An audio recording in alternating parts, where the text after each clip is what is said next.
আমাদেরকে সালাম দিয়ে একটি প্রদর্শনীমূলক গল্প দেখাবে আমাদের নার্সারি মিরপুর মডেল মাদ্রাসা নার্সারি শ্রেণীর ছাত্ররা। আপনারা সবাই মনোযোগ দিয়ে দেখে ইনশাআল্লাহ।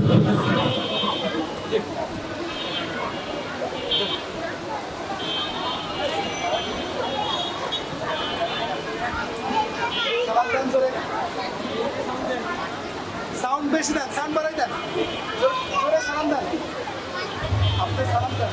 আসসালামু আলাইকুম ওয়া রাহমাতুল্লাহি ওয়া বারাকাতুহু। ওয়া আলাইকুম আসসালাম ওয়া রাহমাতুল্লাহি ওয়া বারাকাতুহু।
মাশাআল্লাহ বলি মারহাবা।